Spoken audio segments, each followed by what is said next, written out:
Coucou les gros bidous.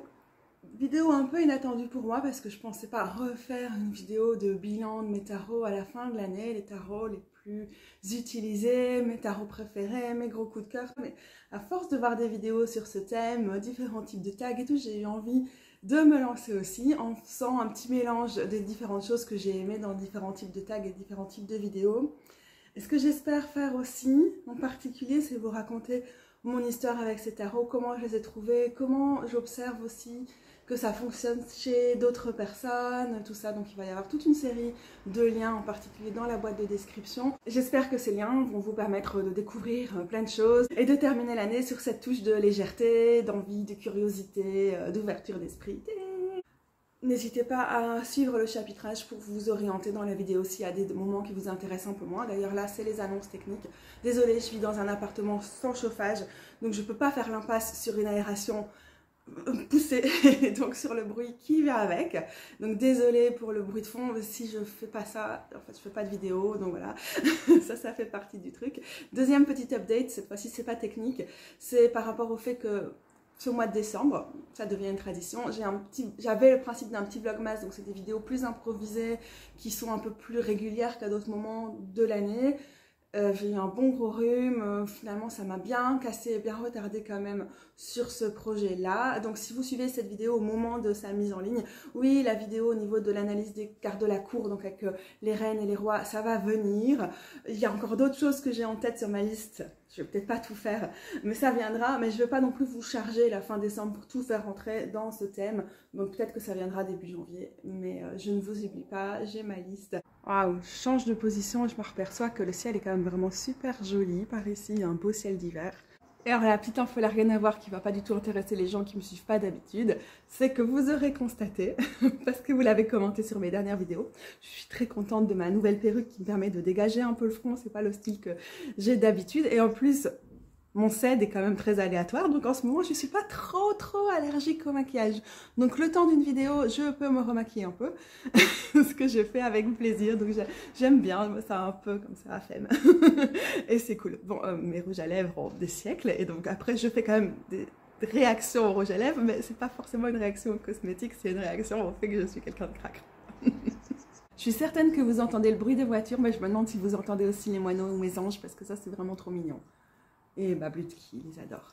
Voilà, on passe au premier jeu. Et là, j'ai quand même aussi encore un petit clin d'œil à faire. C'est que j'ai vu beaucoup passer, plutôt pendant l'automne, il y avait un tag du genre machin made me do it ou quelque chose comme ça. Enfin, les jeux que des gens m'ont fait acheter. Et je déteste ce truc, dans un peu truc d'influenceur comme ça, même si on est pour la plupart d'entre nous pas des influenceurs eux.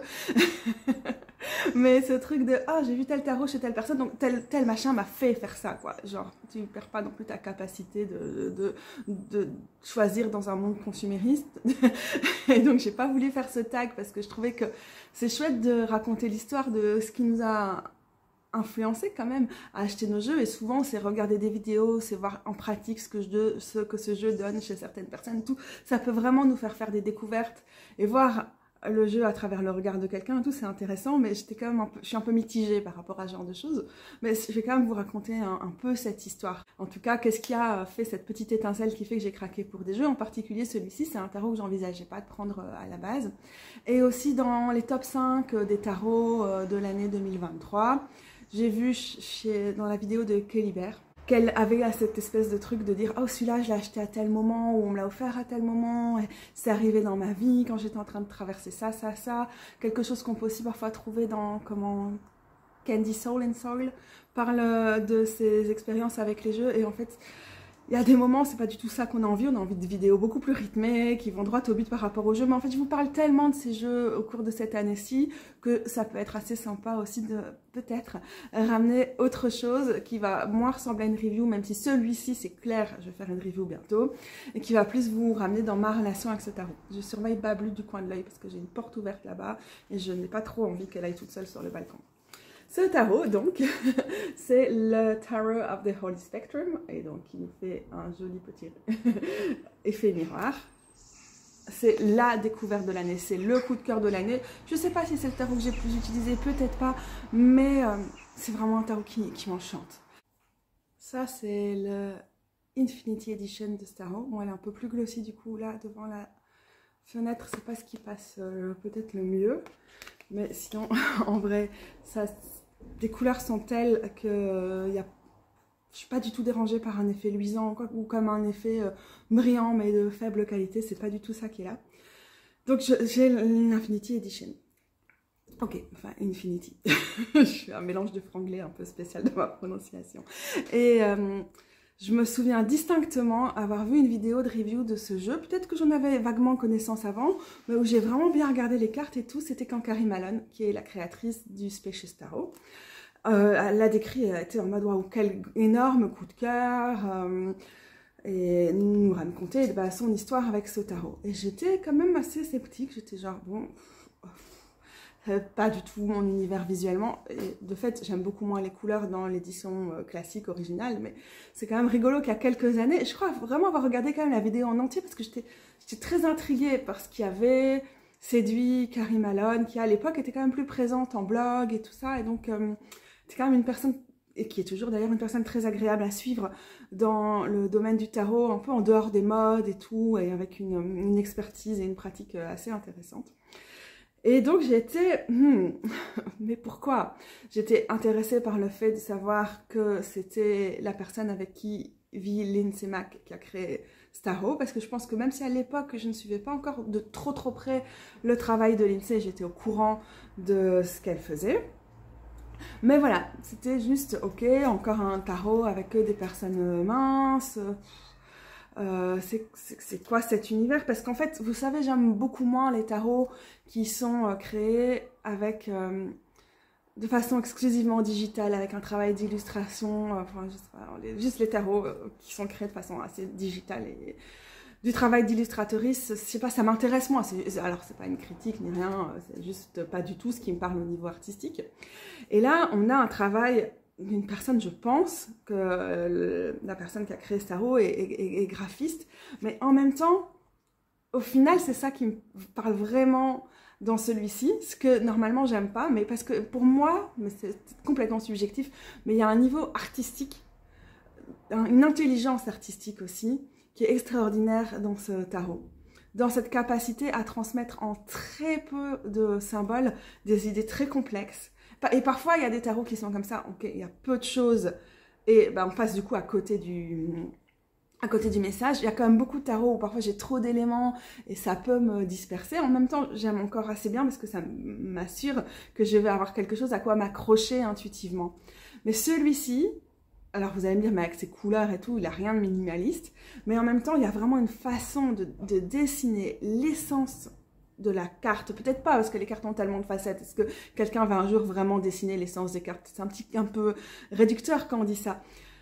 Mais l'essence de ce que la personne a voulu transmettre avec une limpidité, qui rappelle aussi la limpidité du trait sur certaines cartes, alors avec en même temps, comme ça, toute une série de couches de superposition, des zones de flou, des zones où on a cherché un côté un peu plus punk et peut-être moins lisible dans les hachures, dans comment certains effets de dessin vont se fondre avec l'élément d'à côté. Enfin, il y a quelque chose comme ça d'à la fois très léché, d'à la fois très punk ou comment on appelle ça dans tous les mouvements, les sous-mouvements, les sous-groupes alternatifs là, de la fin des années 90 et des débuts des années 2000, comme ça, un peu techno-punk comme ça, non? Comment on appelait ça? Je sais plus. Ah, désolée, désolée, je n'ai pas remarqué tout de suite que le camion poubelle, à mon avis, est en train de passer. J'ai dû arrêter à cause du bruit des camions poubelles, donc je ne sais plus du tout ce que je disais dans la partie précédente de la vidéo. Mais donc, je ne me pose pas tellement la question de ce jeu, il ne me titille pas plus que ça, et quelque part en septembre de l'année passée, je pense, ou à l'automne en tout cas l'année passée, le podcast de Lindsay Mack, Tarot for the Wild Soul, que je suis plus ou moins selon les périodes. Dans ce podcast, il y a une interview avec son compagnon, l'artiste qui a créé ce jeu, qui s'appelle Chase Voorhees. Et là, j'apprends qu'il va y avoir une édition Infinity avec d'autres types de couleurs. On peut voir un peu sur le site le genre de couleurs que ça va être. Et une édition Color Me avec en noir et blanc pour qu'on puisse colorier dessus. Et donc là, je suis quand même assez intéressée. J'aime bien les entendre parler du processus, du jeu à l'usage et tout. Mais j'ai toujours pas de gros coup de cœur. On voit pas grand-chose en ligne. Et de toute façon, dans aucun cas, je ne peux me permettre de précommander aux États-Unis. Un truc qui sera livré depuis les États-Unis avec les frais de douane et tout ça. Donc, de toute façon, ça titille là déjà plus ma curiosité. Mais je ne peux qu'attendre que ce jeu soit éventuellement disponible en Europe. À savoir que maintenant, il est disponible dans un grand nombre de boutiques indépendantes en Europe. Donc ça, c'est très très chouette. Je pense qu'il a été édité en beaucoup plus exemplaires pour cette fois-ci. Parce que c'est quand même un succès. C'est quand même ça qui... J'ai l'impression, en tout cas, de le voir beaucoup plus que la première édition. Et même la première édition... Enfin, pas la première édition, mais l'édition standard, disons, on la voit beaucoup plus maintenant parce qu'elle est aussi disponible. Ça a vraiment donné un regain d'intérêt pour ce tarot et déjà rien que ça c'est quelque chose, je sais pas ce que vous en pensez, et vous, si vous l'avez, si ça vous a fait craquer et tout, c'est quelque chose qui crée aussi des points communs. Par rapport à ce tarot, ça crée des références communes. Je trouve ça nourrit en fait de voir que d'autres personnes l'utilisent aussi et que je sais pas très bien comment expliquer ça. Mais en tout cas, je l'ai vu récemment chez Natalia Dedinoko. Dedinoko Tarot, je vous conseille. Là, je vais vous mentionner 2 personnes qui font du tarot queer et féministe. Leur propre vibe, évidemment, leur propre personnalité, leur propre centre d'intérêt, mais quelque chose, si vous aimez suivre ma chaîne, c'est quand même assez proche au niveau des idées, des intentions et tout, de ma perspective sur le tarot. Donc, si vous voulez vraiment vous intéresser à d'autres personnes, à ce que font d'autres personnes, je vous invite vraiment à suivre Natalia sur Instagram ou à vous abonner à son Patreon. Moi, je ne suis pas de Patreon en ce moment, mais je pense qu'elle produit vraiment un contenu de très très grande qualité là-bas.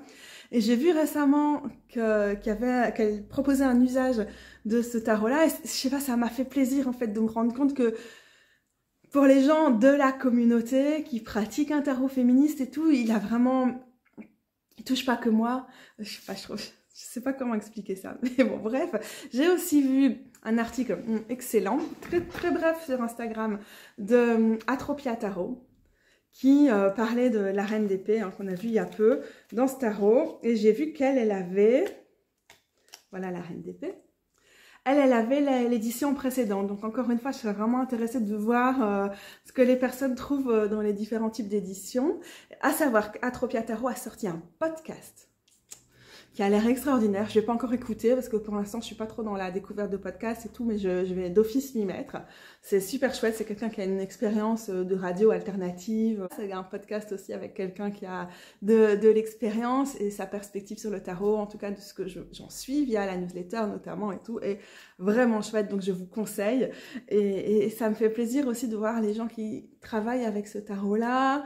Je sais pas, j'ai créé vraiment un lien fort. C'est mon tarot coup de cœur de l'année 2023, honnêtement. Et donc, voir que, je sais pas, j'ai l'impression que ça a créé comme un terrain commun ou des possibilités de discussion et tout autour de ce tarot. Mais pour l'instant, c'est plus une impression que quelque chose d'avéré. Mais je sais pas comment expliquer ce qu'il apporte. Mais donc, je reviens peut-être à l'histoire. Du coup, je vois ça. Ok, j'écoute le podcast. Puis les mois passent et je le vois fleurir de temps en temps, les reviews dans les trucs d'usage et tout sur YouTube, et ça commence à être ok, intéressant, mais je reste sur mon truc de c'est pas mon univers visuel, c'est pas bon, et le truc de base qui m'avait le plus refroidi dans ce tarot, c'est pour des personnes qui ont vraiment une vision politique, politisée, critique aussi sur le tarot, de déconstruction et tout, c'est quand même vraiment très dommage qu'on ait encore et toujours un tarot avec exclusivement des personnages minces et tout. Moi, honnêtement, je sais pas, c'est difficile pour moi de m'identifier. Bon, je ne vais pas rentrer dans les détails sur le sujet, en fait, sinon ce serait très très long. Mais voilà, j'ai hésité encore. Et puis arrive le mois de mai, le mois de mon anniversaire, et c'est mon propre cadeau pour mon anniversaire. Et vraiment super impressionnée, genre pas de regret. J'ai regardé pour me décider quand même la vidéo du Salon des Arcanes où Nicolas a comparé les 3 éditions, donc enfin les 3 versions. L'édition standard, originelle, oui, originale, l'édition Infinity et alors l'édition Color Me. Ça m'a vraiment permis de voir aussi les différences et tout et de craquer absolument pour celle-ci. On est sur un spectre de couleurs, ce qui va très bien au tarot of the Holy Spectrum, donc le tarot du spectre sacré. Et alors en plus quand on les met en cercle ou en ligne et tout, on voit super bien comment en fonction des suites et tout les couleurs changent. Et ceci dit, il n'y a pas de code. Enfin, il y a un code couleur. Dans le podcast Tarot for the Wild Soul, l'artiste en parlait, mais c'est très intuitif. Et en fait, quand c'est des codes couleurs vraiment conventionnels, un peu comme dans les traditions du tarot de Marseille et tout, c'est des choses qui me parlent pas, quoi. Et là, les couleurs ont leur importance, mais sans avoir leur importance, sans nous amener à intellectualiser, en fait. Mais dans la façon de raconter l'histoire et de lier les cartes, et c'est quelque chose qui me plaît, vous allez le voir, et vous l'avez vu cette année, que ça me plaisait aussi beaucoup, notamment avec le Rainbow Tarot. C'est pas très clair, la symbologie, la symbolique des codes couleurs et tout ça. Il y en a peut-être pas forcément, mais ça amène quelque chose au jeu, ça amène aussi quelque chose, à mon sens, par rapport au rapport intuitif qu'on a avec ce tarot. Et voilà, quoi, depuis qu'il est arrivé en mai, c'est un énorme coup de cœur. Je travaille avec lui, peut-être moins pour les tarots quotidiens, ça dépend des périodes, mais pour les tirages quotidiens et tout. En fait, il est tellement fort, il est tellement dense, il va vraiment chercher loin.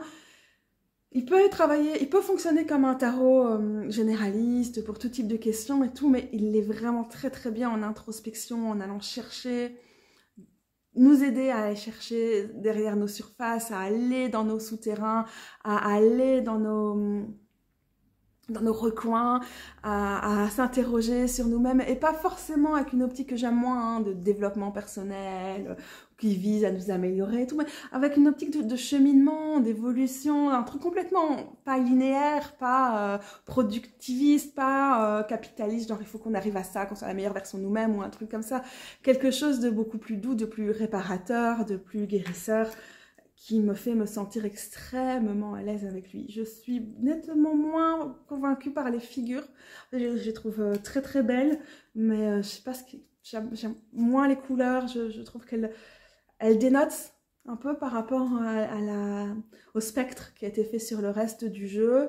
Et voilà. Mais j'aime bien la lisibilité, j'aime bien comment elles sont faciles à lire, j'aime bien le message qui est transmis, j'aime bien pour certaines, comme ici avec le roi de coupe, comme elle me renvoie directement à ce que j'apprends dans les cours et dans le podcast de Lindsay Mack sur sa perspective, sur ces cartes-là. Et donc je suis très très contente d'avoir un jeu qui me permet d'appliquer avec fluidité aussi la version Tarot for the Wild Soul, le Soul Tarot, le tarot de l'âme que pratique Lindsay Mack. Mais oui, c'est vrai que les figures vont pas être celles qui me parlent le plus. Et ben, voilà, c'est un peu le tarot miroir. Et donc, ce côté d'avoir choisi un côté miroir comme ça, je sais pas si vous voyez les reflets que ça fait. C'est un peu, voilà. C'est aussi quelque chose qui nous amène à réfléchir sur ouais, je sais pas, à réfléchir. Pas les reflets. Vous comprenez, c'est vraiment chouette. Et du coup, c'est communiqué clairement. Hein. C'est un tarot qui, du coup, avec ce parti pris du miroir et pour le sens, et aussi pour faire ressortir ces couleurs ultra vibrantes, presque fluo et tout, bah, qui est voué à s'abîmer plus vite, mais qui est aussi le signe de notre évolution, de notre cheminement avec ce tarot-là. Voilà, il faut aimer. Moi, évidemment, j'aime bien ça. J'aime bien les tarots qui s'abîment tout en s'abîmant, tout en restant fonctionnels.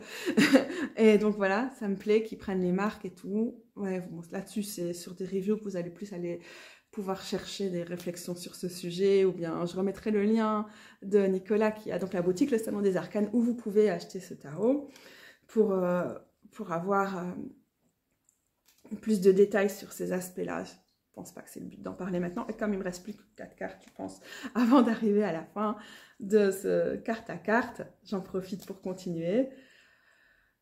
J'ai encore fait quelques tirages, là, un peu fin d'année, solstice et tout avec lui, alors que c'est une année ultra dense, voire ultra trash pour moi.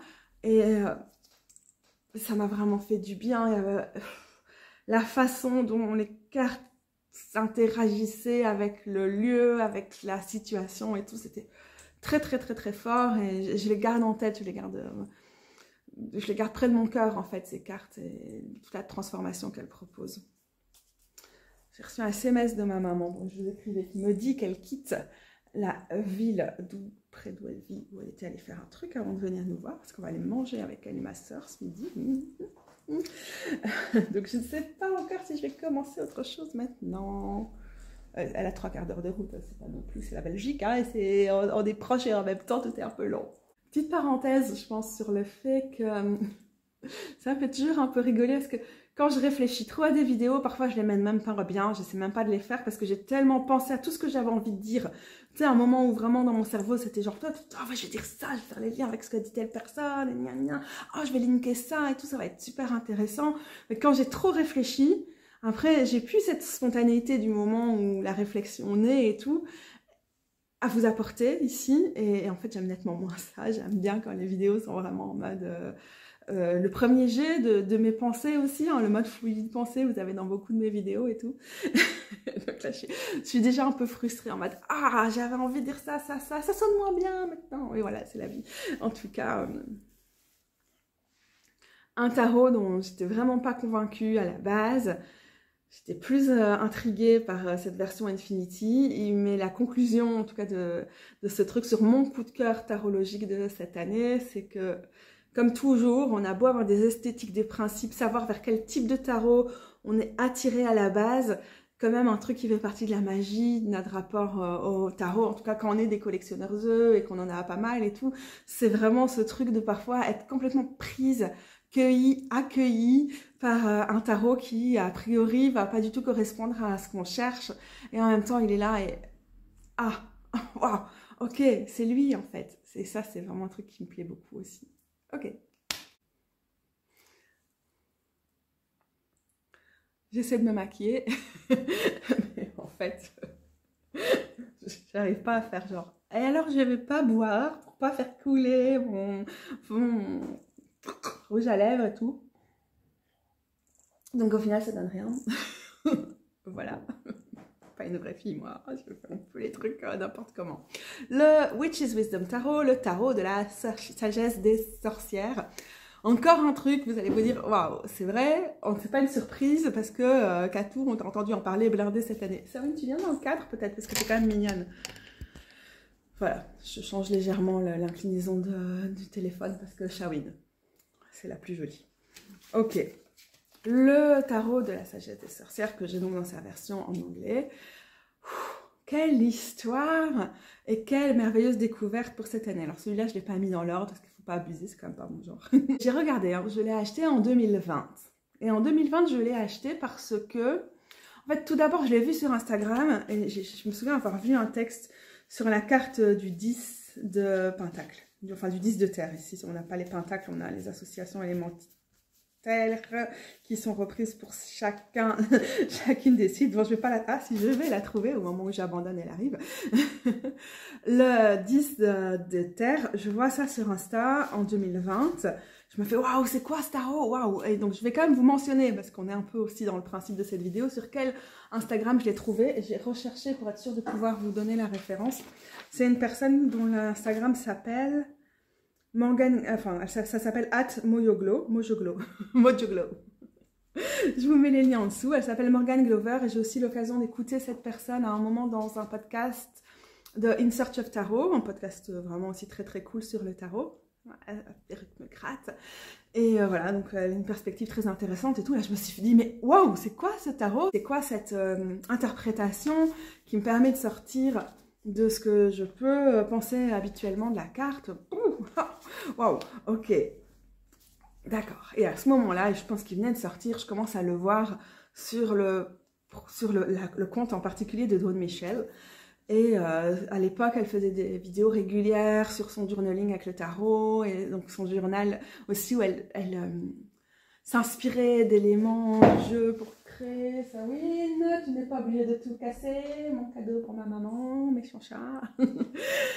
Et c'était vraiment chouette parce que, bon, elle était dans une étude parce que ce tarot a donc un système particulier. Comme vous voyez, l'étoile est numérotée 5, donc vous avez compris. Et puis si vous me suivez encore plus, parce que j'en ai pas mal parlé là, cet automne et début d'hiver.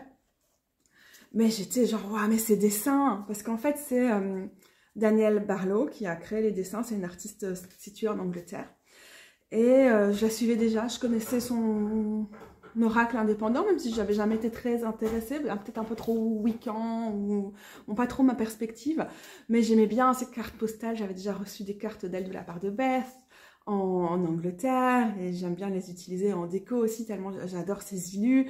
Et donc waouh, j'étais vraiment super impressionnée aussi par le dessin. Donc comme à peu près tout le monde à l'époque, j'ai craqué. Bon, ce qui est marrant, ça a été de voir après l'évolution de Dawn Michel avec ce jeu, où sur un moment elle a vraiment revendu en se disant c'est trop déstructuré, il est trop grand, et bon, c'est pas une très belle qualité de carte, elle est quand même difficile à manier et tout.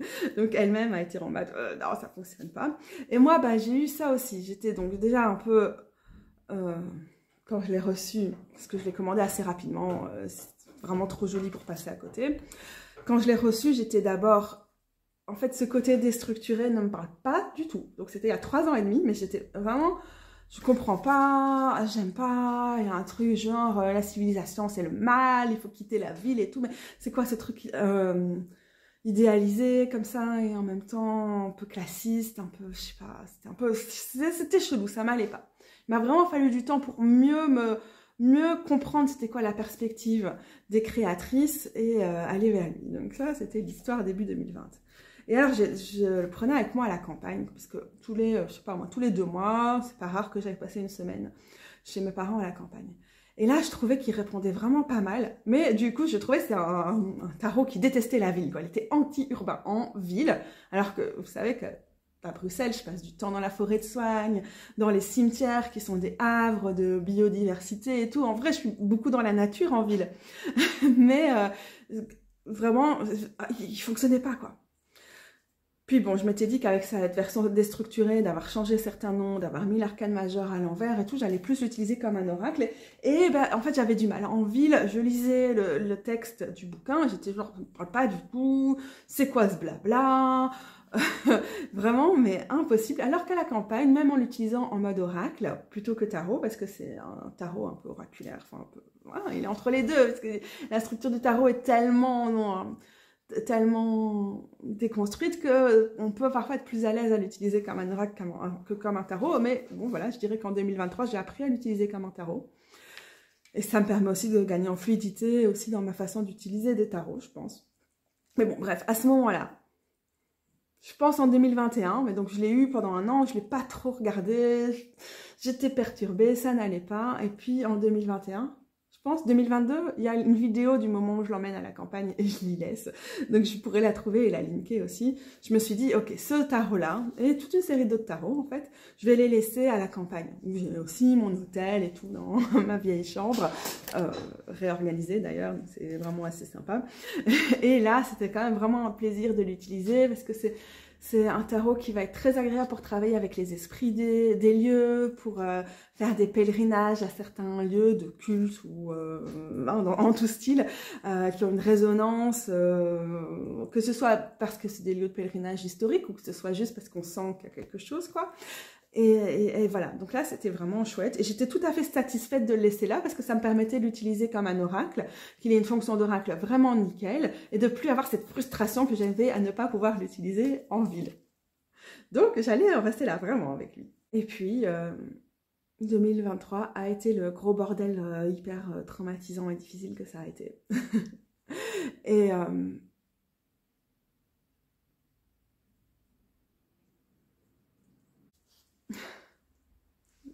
no comment. Et oh mais qu'est-ce que ça fait dans mon cadre ça. Et peu de temps après être arrivée ici, j'ai demandé à ma mère de me le ramener. Parce que malgré tout ce qui a été traumatisant cette année, je dois dire que j'ai quand même vraiment pu profiter, m'appuyer sur un réseau de soutien et familial et amical et tout qui a quand même été vraiment décisif, je pense. Sinon, on était juste... C'était impossible de tenir le coup par rapport à tout ce qu'on a traversé, vraiment. Et donc, ma mère me ramène ce tarot. Maintenant que je suis provisoirement, temporairement, je ne sais pas quand, qui, quoi, que comment, dans un bordel sans chauffage et cramé par l'humidité, pas vraiment. Donc je ne suis pas provisoirement pas à Bruxelles. Et bah du coup, ici, ça a été vraiment une révélation, quoi, parce que mon chez moi Et ni en ville ni à la campagne, mais vraiment littéralement à la frontière des deux. Alors j'aime pas trop parler concrètement de où on en est actuellement, parce que je sais pas, ça me fait un peu peur, mais pour vous dire, on est sur une très vieille ville médiévale, très petite ville, et on vit littéralement là où passait le mur d'enceinte de la ville au Moyen-Âge, qui n'est plus là. Mais on est sur une porte de la ville du Moyen-Âge, et donc on est littéralement à la croisée des états entre la ville et la campagne. Et encore maintenant, finalement, c'est tellement une petite ville qu'on est vraiment un peu entre les deux et à distance de marche. C'est très difficile de ne pas avoir de voiture dans une très petite ville. Mais à distance de marche, on est vraiment entre un peu tout. Et là, évidemment, ce tarot de sorcière, très liminal et tout, il donne à fond, il vibre à fond. Waouh! Alors maintenant, j'utilise moins parce que s'il fait mauvais, il y a du soleil aujourd'hui. Vous voyez, dès qu'il fait beau, je suis en train de faire mes vidéos. Non, il fait pourri, je peux pas sortir, donc j'ai moins d'utilisation. Mais du coup, je me suis vraiment plongée dans son système. Je l'ai accepté en tant que tarot, je l'ai accepté son côté déstructuré, j'ai cherché à mieux le comprendre. Parfois, au-delà de... Je vous ai déjà dit, cette carte-là, par exemple, elle est cliché, elle a vraiment participé à ce que je n'arrive pas à le comprendre. Alors que ça a fait barrage, en fait, par rapport à l'ensemble de la diversité et de la richesse de ce tarot. Si vous avez vu sur Instagram, peut-être que je peux encore inclure ça ici.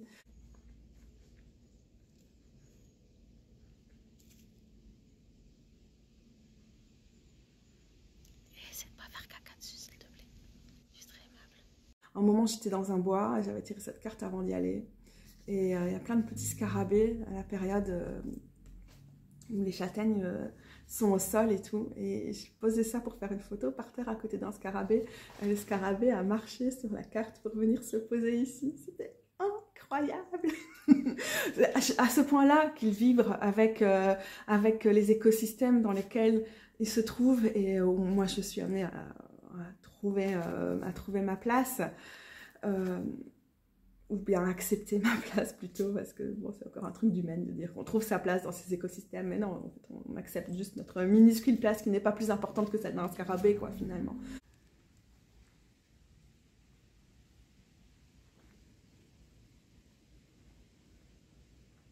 Il y a des cartes comme ça où à la base, moi j'aurais été un peu en mode, un peu défensive, un peu genre,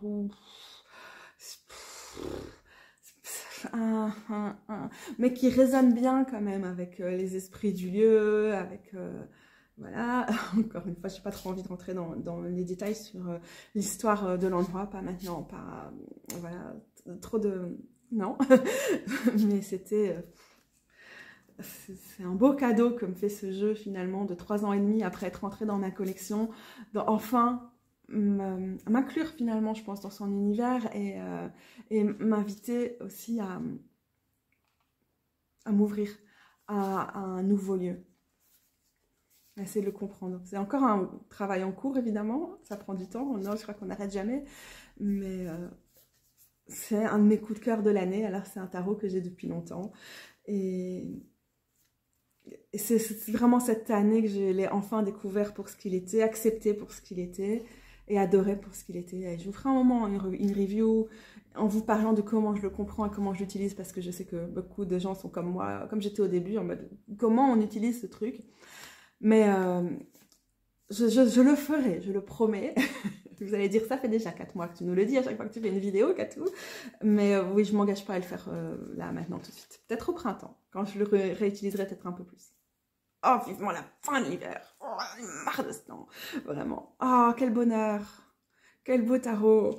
Oh, quel délice. Quel régal. Quel tarot puissant. Quelle présence. Ah, je l'aime.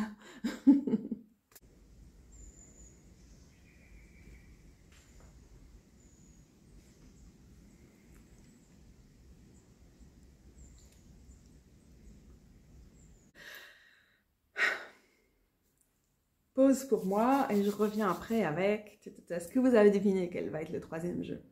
Je suis sûre que vous le savez. Moi-même, je ne sais pas encore quels sont mes jeux suivants. Je pense faire un top 5, mais je vais devoir survoler pas mal de choses pour vous parler de mon processus de sélection et du positionnement sur un tarot. Ma proprioception me fout les doigts dans la gueule. Bon, bref.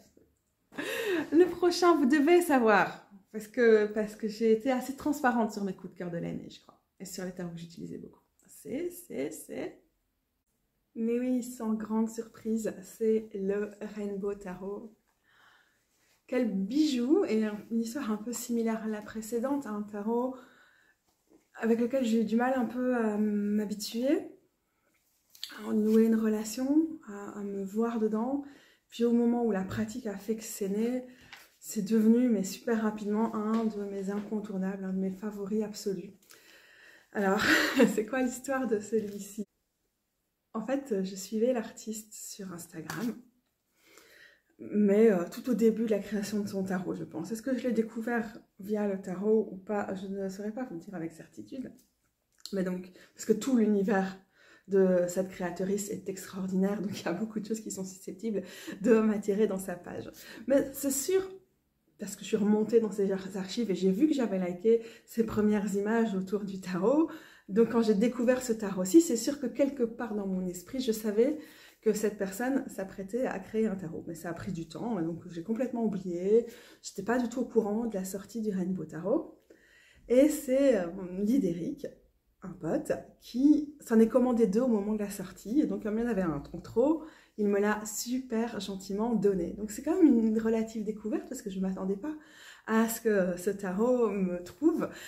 Et même si j'avais été au courant de sa conception il y a des années, je ne savais pas qu'il avait vu le jour. Alors déjà, j'en profite pour faire une annonce importante, c'est que j'ai découvert il y a 2 jours sur la chaîne de Lisa Papes, qui a fait une espèce de vidéo de toutes les nouvelles en fait, du tarot tube et puis des communautés tarot en général.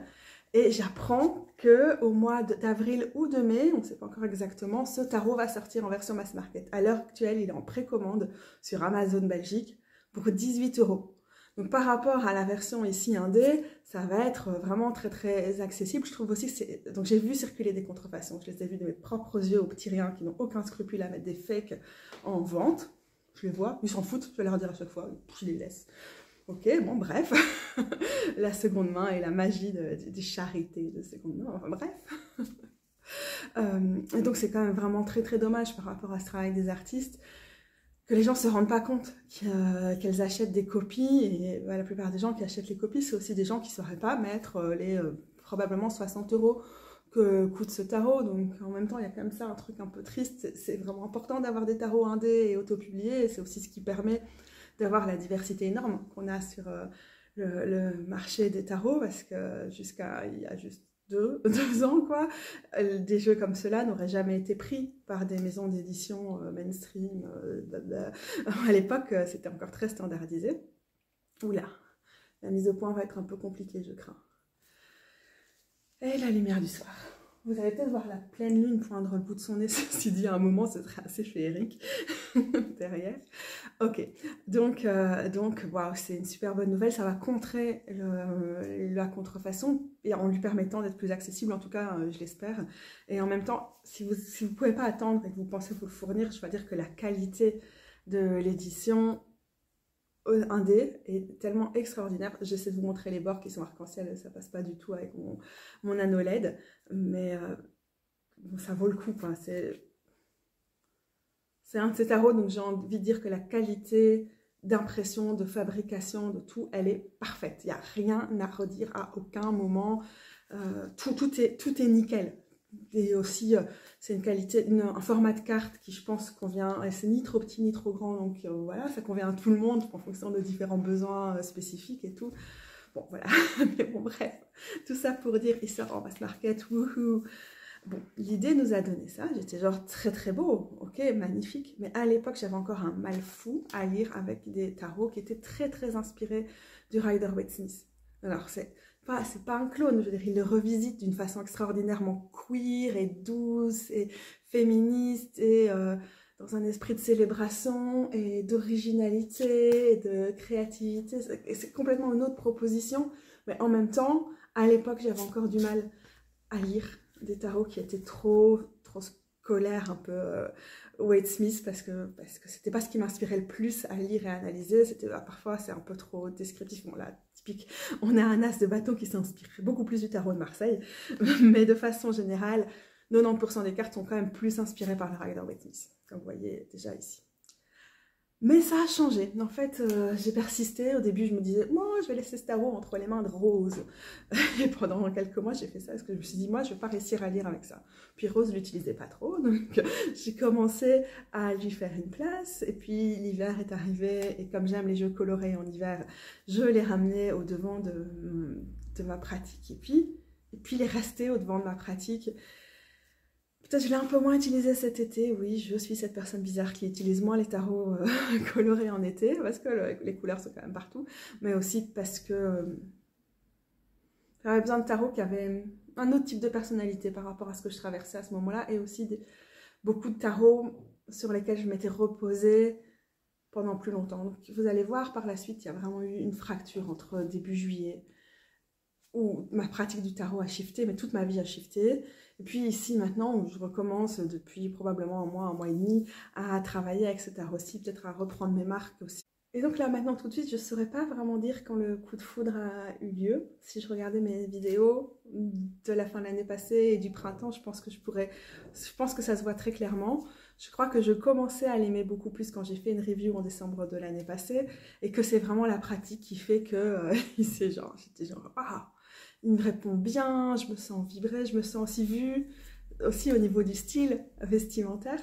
Alors, on aime ma robe vintage années 70. Je la mets pas souvent, mais elle est bien chaude quand on n'a pas de chauffage. C'est pas mal, hein. Bon, en vrai, j'ai un peu froid, là.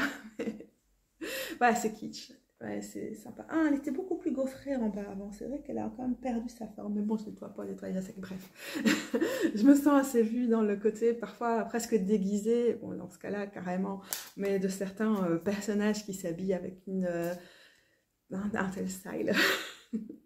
Et en fait, ça me fait vraiment du bien hein, aussi, ces côtés colorés et tout. Et le fait d'avoir un univers visuel dans lequel je me sens accueillie. Ça a été ma révélation de 2023, parce que la révélation, c'est aussi, en fait, au final, je sais lire avec des tarots qui s'approchent très fort du Rider-Waite-Smith. Il suffit qu'ils aient ce côté décalé, original, pétillant, et voilà, ça marche. Les figures, j'aime bien certaines, mais en particulier les rois et les reines, là, sur leur trône et tout. Bon. Oui, les rois et les reines, en fait, c'est pas les figures. Les rois et les reines assis sur leur trône, comme ça, c'est pas ça, il y a trop une référence royale, donc c'est vraiment pas mes cartes préférées. Donc on pourrait encore améliorer ce tarot pour que je puisse me lire vraiment dedans. Les cavalières et les chevaleresses, ça va mieux. Il y a quelque chose de très, très spécial. Voilà, cette carte, je la lirais mieux si elle était moins clone du Waite-Smith. Mais je pense honnêtement que je ne l'ai jamais tirée dans un tirage, alors j'ai jamais eu à me prendre la tête avec elle, alors ça va. Mais bon. On ne va pas continuer des heures parce que je crois que vous avez eu l'occasion de m'entendre parler de ce tarot. Merci à Lydéric parce que je ne suis pas certaine que j'aurais craqué pour ce tarot, en tout cas pas immédiatement, s'il ne me l'avait pas mis entre les mains. Mais c'est bizarre, c'est comme ça qu'on se retrouve avec un tarot, un nouveau tarot préféré, un nouveau tarot dans son top. Et oui, bah clairement...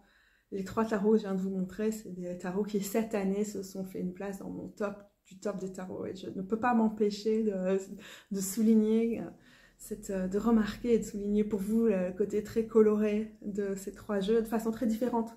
Le tarot de la sagesse des sorcières est coloré d'une autre façon que les 2 autres qui sont plus arc-en-ciel. Mais... ça fait du bien. Maintenant que je réfléchis, je me dis qu'en fait, on pourrait s'arrêter ici si vraiment je devais dire les tarots vraiment ultra marquants qui sont vraiment sortis du lot cette année-ci. Je crois que je pourrais m'arrêter ici. Parce que ceux-là, ils sont... ils prennent de la place dans le changement. Ils en imposent vraiment sérieusement. Mais j'ai quand même noté toute une série d'autres tarots qui... ont une place, qui m'ont inspiré, qui m'ont changé des choses, qui voilà, et donc j'ai quand même envie de vous en parler. Et tant que je suis là, je crois que j'ai envie de parler du tarot ultraviolette. Je l'attendais vraiment de fort longue date. Je suivais le travail de Ultra la Violette, la créatrice de ce tarot. Et j'étais vraiment super enthousiaste. Je l'ai soutenu dès que la campagne de récolte de fonds a été en ligne. J'étais la première sur le coup. J'ai invité enfin pas 2 fois, mais 1 fois l'artiste sur ma chaîne qui a donné 2 vidéos. Et wow, magnifique, très grand tarot, que ce tarot ultra violette. Encore une fois, hein, cet esprit arc-en-ciel, on remarque le thème, le thème du spectre des couleurs qui apparaît au fur et à mesure de mes préférences. C'est un coup de cœur parce qu'un jeu auto-publié, original, écoféministe, queer, francophone, mais voilà. Et vous avez vu que le Witch's Wisdom, dans toute la première partie de la vidéo, c'est pas parce que il n'y a pas un tarot que j'utilise d'emblée dans ma pratique, que ça ne veut pas dire qu'à un moment, il va se faire une plus grande place dans ma pratique. Et pour l'instant, le tarot ultraviolette, il m'inspire et je le trouve vraiment merveilleux. Déjà, juste passer du temps avec lui, mettre les cartes dans l'ordre, passer du temps avec les cartes, les comparer. Je sais pas, ça me soutient, ça me fait plaisir, c'est un baume pour mon cœur de déjà savoir qu'il existe, ce tarot ultraviolette, oui, c'est ça. Mais elle se met à crier, trop bien, j'adore quand ce chat se met à crier. En sélectionnant dans les tarots qui sortent du lot, là, en cette fin d'année 2023, c'est aussi pour le célébrer, et c'est clairement un coup de cœur. Et j'en profite pour signaler, je pense que dans les tarots francophones aussi, queer, féministes, extraordinaires, qui vont peut-être sortir l'année qui vient. Et je me souviens que dans ma toute dernière vidéo de l'année passée, j'avais annoncé que le jeu que j'attendais le plus pour l'année à venir, c'était celui-ci. Donc c'est rigolo. Eh bien, j'attends, et j'espère vraiment qu'il va sortir ici, le deck, le tarot, d'une artiste qui s'appelle, dont le pseudo, en tout cas sur Instagram, c'est quelque chose dans cyber, mon amour. Je ne sais pas trop comment ça se prononce, je m'excuse auprès d'elle, parce que cette personne a presque fini, je pense, les dessins, et je pense qu'elle est dans la période d'écriture, si j'ai bien suivi ce que j'ai vu sur Instagram, de son tarot, qui n'a pas encore de nom. En tout cas, aux dernières nouvelles, quand j'ai regardé, ce tarot n'avait pas encore de nom. Et c'est un tarot, cette personne m'a contactée pour me parler de son tarot. Genre, c'était tout au début de ma chaîne, je crois. Peut-être même pas, j'avais même pas encore une chaîne, j'avais juste un blog. Et ça va faire l'année prochaine 7 ans que j'ai ma chaîne. Donc vous voyez, ça fait vraiment très longtemps que déjà je suis au courant de ce projet, que j'ai même vu les premières cartes qui ont changé depuis lors avant tout le monde, et que je m'impatiente, et je suis tellement admirative qu'une personne a pu pendant tellement d'années tenir ce jeu, et que là on est sur la fin de la rédaction d'un livre, et que donc probablement la production, la pré-prod et puis la prod va avoir lieu l'année qui vient. C'est genre un truc extraordinaire. Je pense que ce genre de tarot nous donne aussi l'inspiration pour que d'autres se lancent. Et à ce propos, je dois vous dire qu'il y a un truc qui est vraiment trop chouette, dont je pense que la personne dont je viens de vous parler, regardez bien les liens en dessous. Je vais essayer de mettre un bandeau pour être sûre que je n'ai pas écorché son nom ni rien, pour que vous puissiez bien lire ça. Cette personne est membre d'un collectif qui a été créé par Nook, dont la page Instagram s'appelle Clear the Deck, qui est aussi quelqu'un de super cool sur tout ce qui est tarot, féministe, réflexion sur le tarot, queer et tout, waouh, avec une autre personne dont je connais nettement moins le travail, donc je ne vais pas trop m'avancer, mais tous les liens seront aussi en dessous. Et donc ces 2 personnes ont créé un collectif, dont une partie des gens qui me suivent sont probablement membres maintenant, ça s'appelle Alternative Deck Makers, donc les créatrices de tarot, les faiseurs de tarot indépendants, alternatifs. C'est un nom en anglais, mais c'est un collectif français et francophone. Et ça s'appelle ADM, en raccourci pour ne pas devoir prononcer Alternative Deck Makers à chaque fois.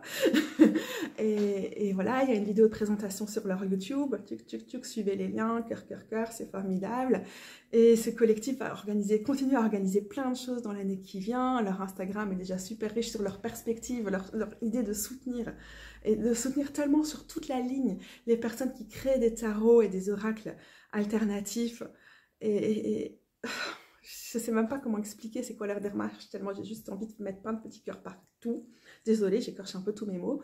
Mais d'office, Nook viendra un moment sur la chaîne pour qu'on fasse une interview et qu'on en parle. C'est juste que bon, j'ai pas eu les cuillères de continuer mes entretiens là cette année, mais j'espère, je compte bien revenir et en parler. Et donc n'hésitez pas à aller découvrir ça. Ça va aussi être une page qui va permettre de centraliser ce que font en particulier les francophones dans le domaine des tarots et des oracles alternatifs et féministes et inclusifs et avec une idée de déconstruction et de proposer des réelles alternatives. J'en parle certainement très très mal par rapport à tout ce qui a été réfléchi autour de ce projet. Et je vous invite à les écouter, vraiment, la vidéo YouTube dont je vous parle, ou Instagram si vous voulez lire ça, parce que c'est tellement construit. Visiblement, il y a un Discord. Moi, ça fait partie encore d'une plateforme qui m'occuperait beaucoup trop de temps et dont je n'arriverai pas à gérer. Je ne suis pas dessus, mais si vous êtes dessus, allez voir. C'est une association sans but lucratif. Et donc, c'est une association sans but lucratif très récente, mais qui va probablement donner des trucs formidables dans l'année qui vient. Je vous invite vraiment à voir ça. Et alors, mon coup de cœur d'avance, je le sais absolument avec certitude dans les tarots qui doivent sortir l'année prochaine, c'est ce tarot qui n'a pas encore de nom de Cyber, mon amour, je ne sais pas comment on prononce, je suis désolée. Et là, tout de suite, on the top of my head, je n'ai pas le nom de la créatrice. Parce que je ne l'ai pas noté sur ma liste, sinon j'ai dû aller chercher les noms de tous les gens que je voulais mentionner pour être sûre, parce que je n'avais aucun prénom qui me revenait. Nul, hein? Ouais, je sais. Quand j'ai eu envie de faire cette vidéo, j'ai directement touchée à mes propres limites, quand je me suis dit, je peux dire quels sont mes tarots préférés, mes tarots qui sortent mes gros coups de cœur de l'année, sur base de la deuxième moitié de l'année. Mais la première partie de l'année, ça me paraît être un autre monde, une autre vie. Et comme ça a été marqué par un déménagement forcé, soudain, rapide, d'un logement précaire à la base rien, on ne savait pas où on se retrouverait. Donc par un truc vraiment traumatisant, je pense que ça a créé quand même une forme de... Bon, on a connu plus traumatisant, mais ça a quand même été vraiment difficile. Donc il y a quand même comme une forme de dissociation qui, par rapport à la première partie de l'année, où j'ai quelques trucs qui me restent en tête, mais voilà, j'étais en mode, ok, il faut que je reprenne mon ancien carnet, que j'essaie de trouver, c'était quoi le fil rouge de mes jeux à ce moment-là, c'était quoi mon état d'esprit, parce que, ouais, j'ai l'impression que c'est une partie de moi qu'on m'a arrachée tellement brutalement, celle que j'étais pendant la première partie de l'année, que ouais, c'est juste difficile d'accéder à mes souvenirs. Pas impossible, heureusement que j'ai comme mes notes et tout, et que j'ai de l'aide avec ça. Et voilà, mais c'est une conclusion intéressante hein, de pouvoir se dire, ça a été la même chose l'année précédente pour d'autres raisons, mais il y a comme ça eu des événements difficiles qui ont cassé l'année en deux. Et j'imagine que l'année passée, quand je faisais mon bilan de l'année 2022, j'étais sur le même type de choses, genre... Je sais plus ce que je faisais au début de l'année où ça n'a plus de pertinence parce que c'était tellement autre chose. Mais cette fois-ci, c'est pire parce que dans l'effet que ça a eu sur moi, parce que ça m'a vraiment scindé et mis beaucoup de choses en péril de ma vie et comment je la menais. Et là, du coup, j'étais assez intéressée en allant voir mes notes de me rendre compte que vraiment toute la première partie de l'année, le Holy Valley Tarot, je l'utilisais vraiment beaucoup. Du coup, si vous regardez les vidéos, vous avez dû m'entendre en parler beaucoup. Bon, ça va être très difficile pour la mise au point parce que le trait est trop fin. Encore une fois, là, si on veut parler de la production des jeux indépendants, parfois il y a comme ça des défis. Parfois, quand je vous le montre, je vais prendre le livre, parce que dans le livre, il y a les images en grand, et c'est plus facile. Mais là, laissons tomber. Je vais peut-être essayer de faire la mise au point sur une ou deux des cartes, mais les autres, elles vont juste passer en un peu flou, je pense. Ok. Et comme je vais essayer de ne pas trop me concentrer là-dessus, parce que pendant tous ces moments où je vous montre mes jeux, je regarde mes jeux sur mon écran pour voir si ça fait la mise au point, donc je ne regarde pas la caméra, je ne vous regarde pas. Ça, j'ai fait ma mauvaise élève. Si je les mets devant moi, c'est plus facile de faire la mise au point, regardez. Parce que le téléphone n'essaie pas d'avoir ma tête. Et donc je me suis rendu compte, alors que j'avais l'impression d'être un peu tombée en désamour avec ce tarot, donc je sais déjà depuis le début de mon parcours avec lui, du coup je pense depuis 2021, que c'est un tarot avec lequel ça ne fonctionne pas forcément tout le temps, et c'est ok.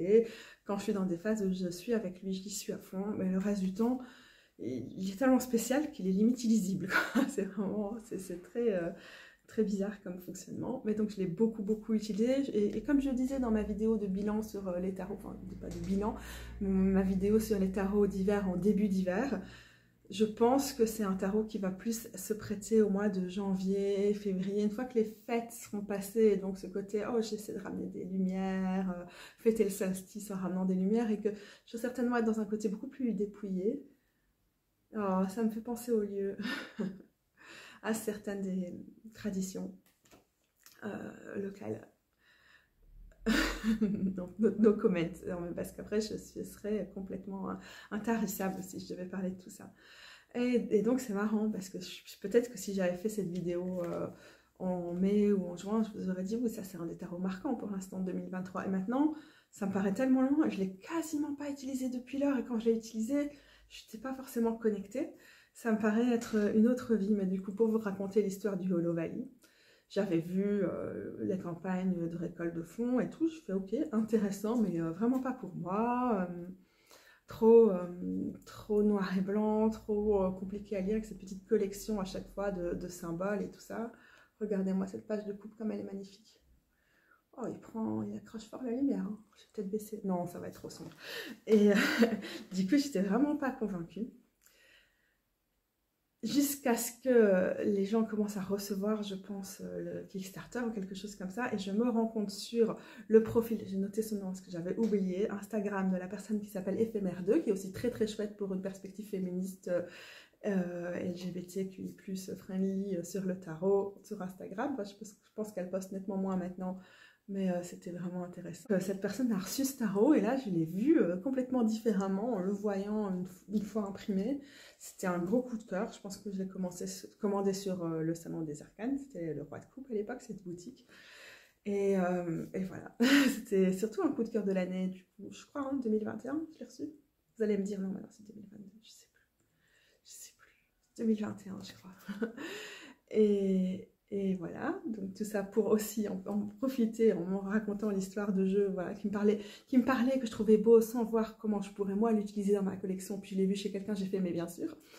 Donc j'en profite pour vous conseiller le travail d'Amandine. Il y a aussi son blog et sa page YouTube d'ailleurs, qui sont tenus en duo avec sa sœur, qui a un Instagram qui s'appelle Pindura, je sais pas comment on prononce, je suis vraiment désolée aussi, qui prépare un oracle potentiel autour de la déesse Hécaté.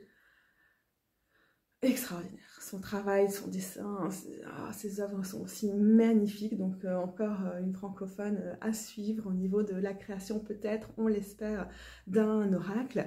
Donc voilà, c'est aussi l'occasion de vous conseiller deux chouettes francophones à suivre dans le monde des tarots et des oracles.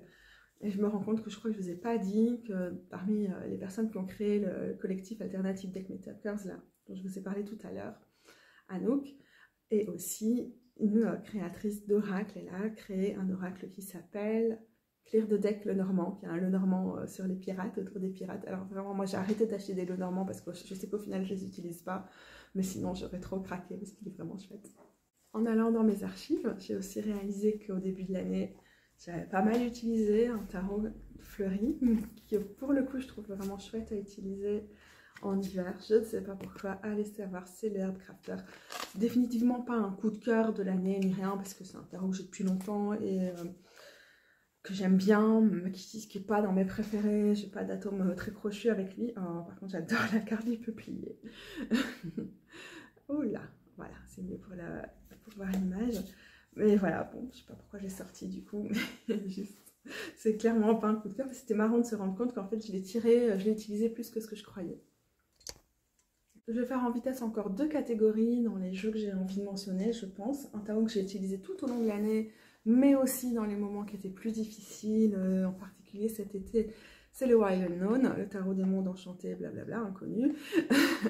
C'est ma version indépendante, là, c'est le tarot avec lequel j'ai appris le tarot en 2016, c'est mon premier tarot, c'est ouais, un chouchou aussi dans ce sens-là, avec toute la perspective, enfin, toute l'histoire qu'on a, et c'est vrai que c'est peut-être pas une révélation de 2023, peut-être c'était déjà le cas un peu en 2022, mais 2022-2023, en tout cas c'est un moment où il a fait un comeback dans ma pratique, et où j'hésite vraiment pas à aller vers lui. J'aime bien le laisser soit sur un autel, soit sur ma desserte. J'ai aussi la version de poche, donc je peux aussi le laisser à 2 endroits différents.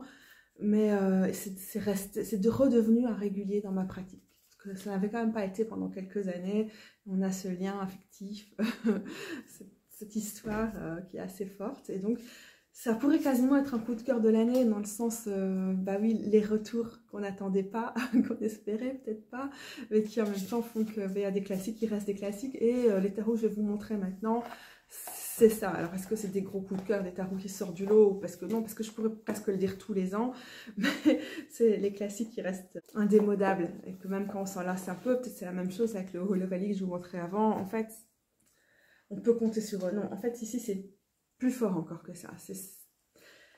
Avec celui-là, avec donc le Wild Unknown, avec le Théa, qui est ressorti cette année, au fait, hein, si jamais vous voulez vous le procurer, c'est une bonne nouvelle. Donc, c'est aussi un de mes tout premiers tarots. Je l'ai eu quelques mois après avoir commencé, donc c'est aussi quand même un des tarots avec lesquels j'ai appris, j'ai approfondi ma relation avec le tarot. Je ne l'ai pas utilisé énormément, mais comme c'est un tarot qui pour moi permet de me connecter à tout le champ de ses ancêtres, souvent invisibles et oubliés, mais d'une façon ou d'une autre queer, même si c'est un terme on peut utiliser comme un anachronisme, dans ce cas-ci je le fais, parce que voilà, c'est les ancêtres, je sais quand je peux le faire, je le ferai peut-être pas si je vais... Bref. C'est pas un tarot que j'ai utilisé souvent, mais quand je l'utilise, c'est dans des moments où vraiment j'ai besoin de cette connexion ancestrale forte, ou bien qu'elle a besoin, que mes ancêtres ont besoin de communiquer d'une façon forte avec moi, et ça a donné des choses assez extraordinaires et soutenantes aussi, et c'est un tarot dont l'existence m'a soutenue au cours de cette année, la présence dans ma collection. Je pense que c'est un peu la même chose pour aussi un des tarots que j'ai depuis longtemps, pas 2016 celui-là, mais 2017, qui est un cadeau que m'avait offert ma copine Christelle. C'est le Slow Roller. Alors là-dessus, j'ai plusieurs choses à dire. Et c'est pareil, hein, il m'a surtout beaucoup accompagné cet été. Donc vraiment dans les moments très difficiles où je tirais à peine les cartes, où j'étais la tête sous l'eau, en train d'essayer juste, mais vraiment de survivre, de foutre un toit sur ma tête, de soutenir logistiquement et d'organiser le travail de toutes les personnes adorables qui m'ont aidé à mettre un toit sur ma tête, sur notre tête, parce que seul on n'y serait jamais arrivé. D'ailleurs, on a évidemment ici l'impératrice. La chose principale que je veux dire, c'est pas parler du slow roller directement, qui est toujours aussi peu disponible, aussi peu trouvable, complètement épuisé, disparu. Mais c'est qu'il y a un tarot qui sort l'année prochaine. J'ai complètement raté la campagne Kickstarter, la récolte de fonds et tout, parce que j'étais pas assez sur Instagram pour voir passer les infos à ce moment-là. Édité par une petite maison anarcho extrême gauche comme ça, bien cool, maison d'édition alternative, donc on aura compris. Ça s'appelle le Liberation Tarot Deck. Le tarot de la libération. Et dans la description du truc, il va sortir cette année. Si vous l'avez commandé sur Kickstarter, vous devrez le recevoir dans les prochaines semaines ou mois. Et après, il va être disponible sur les grosses plateformes aussi. Il dit dans la description que ça s'inspire, c'est vraiment dans l'héritage de notamment le slow roller, mais aussi du Next World Tarot. Et ça fait longtemps que j'ai pas vu un tarot qui à ce point me fait genre waouh. Mais ça, je l'attends autant que le tarot dont je vous parlais tout à l'heure. C'est juste que le tarot de Cigar Mon Amour, je l'attends depuis tellement longtemps, et que celui-ci, je l'ai découvert il y a quelques jours. Donc j'ai pas le même sentiment d'anticipation, mais un tarot qui a renommé des cartes genre la grande prêtresse c'est la putain, l'impératrice c'est la doula, des trucs comme ça, genre qui vraiment fait un apport militant ou post-activiste pour certains des artistes qui sont dedans, mais fort par rapport aux traditions de tarot, et qui n'hésitent pas quoi, à faire... Il faut que les choses changent, et qui nous fait une réelle proposition. En plus, c'est aussi, comme le slow roller, un tarot collaboratif. Alors là, je vous mets les liens, mais c'est trop bien. Et c'est trop bien, sachant que celui-ci est pas disponible. Ce tarot est un ancêtre en soi, en fait, tout comme le Théa d'ailleurs. Et il y en a d'autres qui s'inscrivent dans sa lignée, ça me fait tellement plaisir. Et ça me fait plaisir d'avoir aussi des tarots comme ceux-là, où c'est pas ceux que j'utilise le plus, mais c'est ceux sur lesquels je peux compter. Et ouais, c'est bizarre à dire, mais c'est vraiment des soutiens, en fait, c'est presque des thérapeutes pour moi, ces tarots-là aussi, artistiquement, par rapport à tout ce qui est mis pour qu'on se sente pas complètement abandonné dans un monde où, en vrai, on n'a pas de prix sur grand-chose, quoi, quand on ne peut pas se loger dans le logement, sur le marché locatif classique et tout, voilà, quoi. Et un tarot que j'ai aussi utilisé un peu toute l'année, ce ne sera pas un coup de cœur ni rien, parce que j'ai continué à l'utiliser, mais c'est le Fifth Spirit Tarot, quoi, ça reste un classique, et je l'utilise rarement, tout le temps, de façon continue, pendant des semaines ou quoi, mais j'aime toujours bien l'avoir près de moi. J'ai encore deux choses à mentionner. Dans le même ordre d'idées que le Rainbow Tarot m'a permis d'avoir plus de facilité à surmonter un blocage que j'avais avec les tarots qui étaient trop inspirés du Waite Smith, ça m'a aussi permis de renouer avec des tarots dans ma collection très inspirés du Rider-Waite Smith au niveau des illus, même s'il y a plein de choses novatrices aussi malgré tout dans ce tarot. Et donc c'est le Queer Tarot que finalement je me suis rendu compte en allant dans mes petites archives. Je l'utilise bien en ce moment, c'est un tarot d'hiver pour moi, encore une fois, j'aime les couleurs en hiver. Mais pendant toute la première partie de l'année, je dois dire que je l'ai bien utilisé aussi. Et donc, je trouve ça vraiment sympa de me rendre compte qu'en fait, des tarots que j'aimais vraiment au niveau des illus, au niveau de la recherche et tout, mais qui n'étaient pas ceux que je pouvais utiliser le plus, bah, au final, maintenant, ils sont devenus agréables à utiliser, faciles aussi à utiliser pour moi. Et donc, ça n'est pas un aussi gros coup de cœur que le Rainbow Tarot, c'est pas aussi fluide pour moi, mais il n'est pas aussi généreux, je sais pas pourquoi, mais avec moi c'est comme ça que je le ressens, en tout cas dans la relation. Mais je suis vraiment contente d'avoir utilisé pas mal cette année ce splendide, sublime, magnifique Queer Tarot.